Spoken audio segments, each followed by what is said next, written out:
পূর্ব Bangla communist গ্রুপের তারা সদস্য সবাই।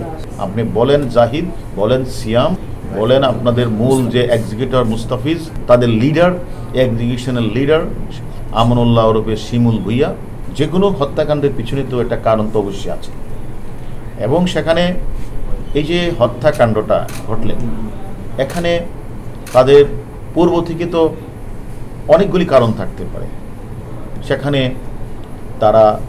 তার সাথে পূর্ব শত্রুতা থাকতে পারে, টাকা পয়সার লেনদেন, আর্থিক বিষয় থাকতে পারে, রাজনৈতিক বিষয় থাকতে পারে।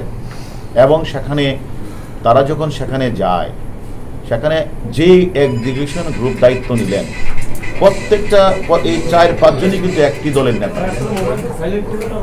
দলের নেতা। সেটা হচ্ছে পূর্ব বাংলা কমিউনিস্ট গ্রুপের তারা সদস্য সবাই।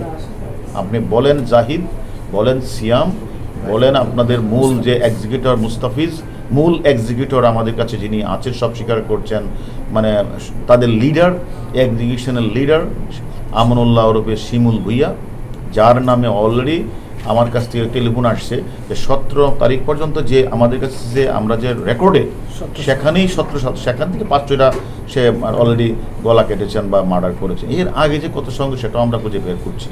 তো বিষয়টা হচ্ছে যে অবশ্যই শত্রুতা রয়েছে।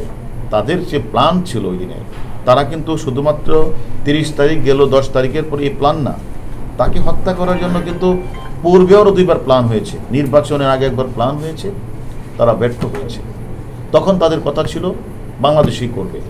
দ্বিতীয়বার তাদের প্ল্যান হয়েছে জানুয়ারি মাসের 17-18 তারিখে। সেই প্ল্যান তারা কিন্তু মানে আমাদের আনার সাহেবও গিয়েছেন দেশে, ওই দেশে, এবং এই চক্রটা কিন্তু সেখানে গিয়েছেন। কিন্তু যেভাবেই হোক হোটেলে থেকে সেটা এই প্ল্যানটার বাস্তবায়ন হয় নাই।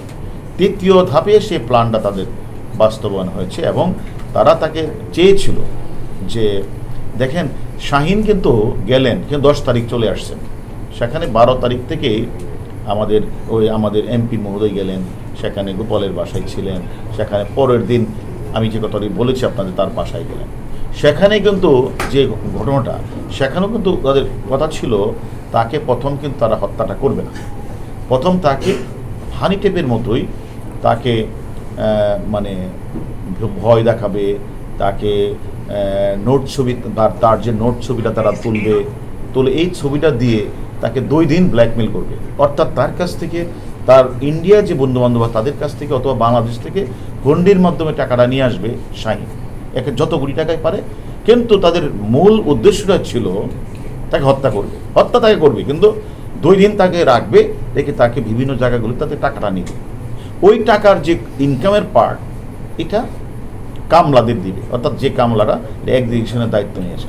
কিন্তু তারা যেটা বললেন, যেটা হলো মানে দুর্ভাগ্য, যে তারা যখন তাকে একটা পর্যায়ে যাওয়ার পরে দস্তাবেজের এক পর্যায়ে তাকে একটা ক্লোরোফর্ম মানে চেতনানাশক তার মুখে নাকে দিয়ে দেয়, দিলে চেতনানাশক হয়ে যায়। তখন তারা ছবি তুলেছে তার নোট, কিন্তু পরবর্তী পর্যায়ে তার আর জ্ঞান ফিরে নাই। তখন তারা আর তাদের যে ওই 2 দিনের প্ল্যান, সেটা বেঁচতে গেছে। তখন তারা তাদের যে পূর্ববর্তী প্ল্যানে চলে আসছে যে না, তাহলে তাকে 2টি কাজ করতে হবে, কারণ সে তো নাই।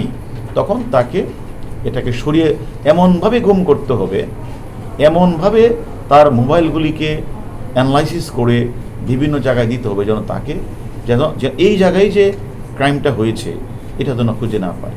তখন তারা যেটা করলেন, ওই যে কাজটা করার কথা, তারা বিভিন্ন, আপনার ছবিতেও দেখেছেন, এটা করে তারা মোবাইলগুলি নিয়ে যায়। একজন আমাদের হাতে তাকে দিয়ে দিলেন 4টা মোবাইল।